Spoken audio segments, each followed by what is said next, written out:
Jezelf terugzien, dat is best iets spannends. Want je ziet altijd dingen aan jezelf waarvan je denkt, nou, daar zit ik niet op te wachten. 100% ontspannen voor de camera staan. Dat kan niemand. Gelukkig kan het wel heel ontspannen overkomen. Dat is wat Tineke Bloemen ontdekte. Dat mensen dan toch zeggen, het ziet er zo rustig uit en ik snap het zo goed. En dus de reacties, dat vind ik dan wel heel leuk om te horen. Dan stel ik natuurlijk de vraag, waarom begon jij met het maken en delen van video's voor je bedrijf, Tineke?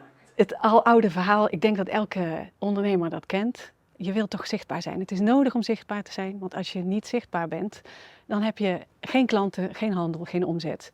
En er is weinig wat zo effectief is als video. Zeker, maar hoe begin je dan? Gewoon maar in het wilde weg gaan doen? Als beginner weet je gewoon heel veel niet. Niet van de techniek, niet van hoe losjes je eigenlijk moet zijn en hoeveel concentratie dat vergt. En soms ook techniek. Dus ik weet nog dat ik bij jou op les kwam en dat ik een performance gaf. Nou ja, zo ongeveer alsof ik een soort van treurige reden aan het voorlezen was. En dat ik door met jou te werken veel losser ben geworden en dichterbij. Vond je het moeilijk om het te leren? Nee, want ik vond het heel leuk om te leren. En op het moment dat je video's maakt en je ziet bijvoorbeeld, goh, het licht is niet goed, dan vind ik het een uitdaging om te kijken hoe krijg ik het wel goed. En dan het gedoe met de lampen of waar je zit en dat je niet met je rug naar het raam moet staan, maar dat je daglicht, al dat soort aspecten. Ik vond het leuk om te leren. Gelukkig maar, want daarom kennen veel vrouwelijke professionals nu Tineke Bloemen. Moet jij je steeds opnieuw voorstellen, ook aan mensen die je voor de 5e keer ontmoet. In deze video vertel ik je... Dit is hoe zij zichzelf voorstelt in haar video's. Ik ben Tineke Bloemen, de Confidence Coach. En ik help vrouwen om vertrouwen uit te stralen in hun werk. Als je jezelf vertrouwt, dan kun je weer focussen. Je kunt weer nadenken, je kunt bij al die kennis, je wordt benaderbaarder en je hebt weer plezier in je werk.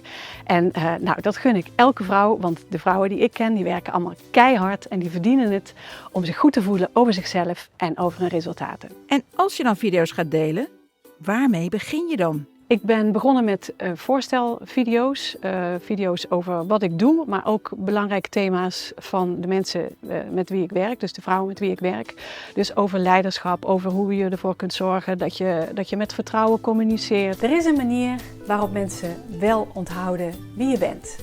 Zo pak je dat aan. Hoe je houding is, met name lichaamstaal, daar ben ik ook in gespecialiseerd in lichaamstaal voor vrouwelijke professionals. Dat kun je heel erg goed in beeld brengen via video, want ja, je ziet het meteen.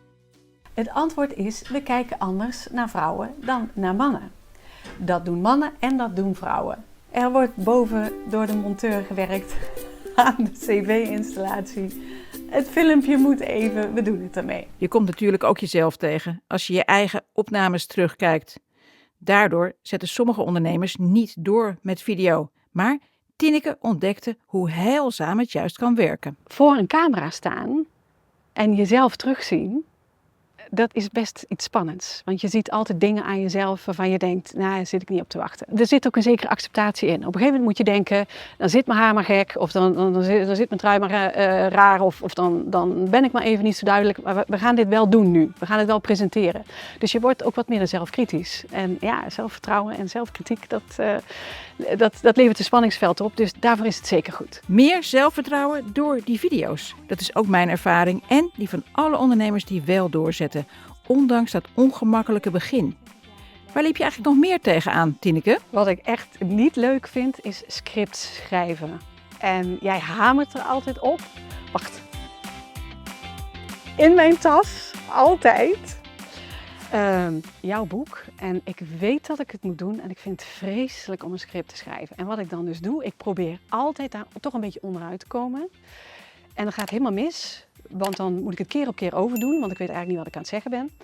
En uiteindelijk komt het dan dus zo uit dat ik te midden van al mijn lampen en mijn heel verbouwde kantoor mijn script zit te schrijven. Alsnog. Wat heeft jou verrast in je videoavonturen? Dat mensen dan toch zeggen, het ziet er zo rustig uit en ik snap het zo goed. En dus de reacties, dat vind ik dan wel heel leuk om te horen. Nog meer? Ook bijvoorbeeld dat als ik een nieuwe klant ontmoet, dan zeg ik, leuk je te ontmoeten. En dan zeggen ze, maar ik ken jou al. En dat komt door de video's. Dat is ontzettend leuk. Zou je het iedereen aanraden, video's? Ja, absoluut. Je merkt dat je gezien wordt. Mensen vinden het leuk.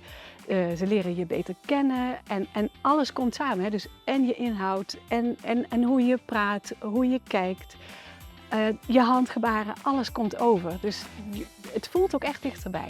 En je kunt je expertise gewoon heel goed laten zien. Dankjewel.